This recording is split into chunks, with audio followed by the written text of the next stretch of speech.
Pasmado ang bunganga. Beep, beep, beep, beep, beep. Ang tagalupa na viral ang mukha. Bip, bip, bip, bip, bip. Bumibip, bip, bip, bip, bip, bip, bip, bip, bip, bip, bip, bip na ba? Ang lahat. Martian. Beep, beep, beep, beep. Enrico Pañero. Bip, bip, bip, bip, bip. Beep, beep, beep, Bip, bip, bip, bip, bip. Bip, bip, bip, bip, bip. Tik-tilaok! Tik-tik-tilaok! Beep, beep, beep, beep, beep. Ito na ang 101.1 Yes FM Balitang Oy, congratulations mga Yes Pre na kasi alam nyo lumabas sa Boses ng Bayan survey ng RPMD Foundation Incorporated na sa apat na top officials ng gobyerno mga Yes Friend ay number one. Number one. Sino number one? Number one sa approval rating ay walang iba kundi si Martian. Ano? Drum roll please. Dug, dug, dug, dug, dug, dug, dug, dug, dug. Wow. Parang kalsada lang ah. Para kalsada. Dug, dug, dug, dug, dug, dug, dug, dug. Ang number one sa Boses ng Bayan survey ayon sa RPMD Foundation Incorporated ay walang iba kundi si PBBM. Oy! Number one sa approval rating. Oh, Si Kuya napapamura oh. Si Kuya napapamura.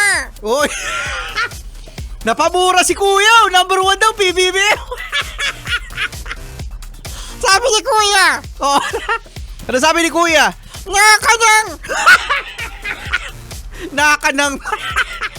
Nakanang number one approval rating PBBM.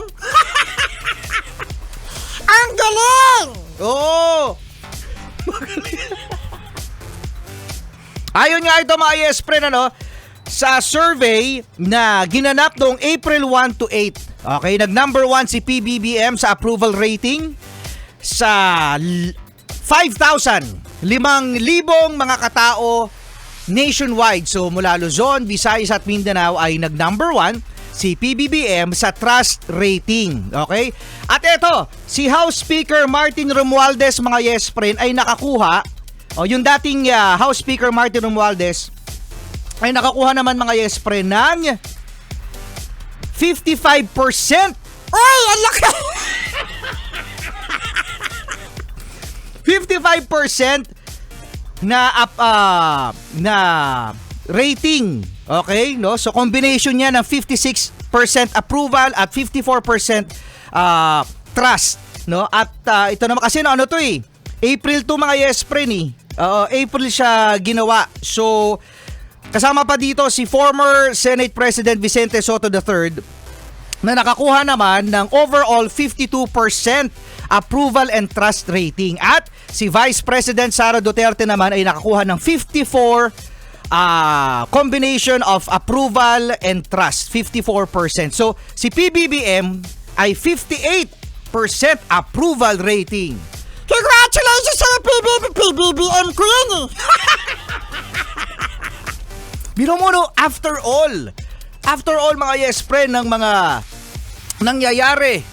April to mga Yes Friend, na April sa flood control, sa mga kawatan na hanggang ngayon ay malaya pa rin. Congratulations kay PBBM dahil siya ay pinagkakatiwalaan pa rin ng sambayanan. Si Kuya napapamura oh. Sabi ni Kuya, nakakanyang ang galing!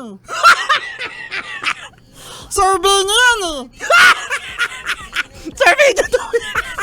Nakakanyang PBBM, you're my number one. Ikaw, ano ka? PBBM ko yan eh. Congratulations PBBM. Congratulations sir.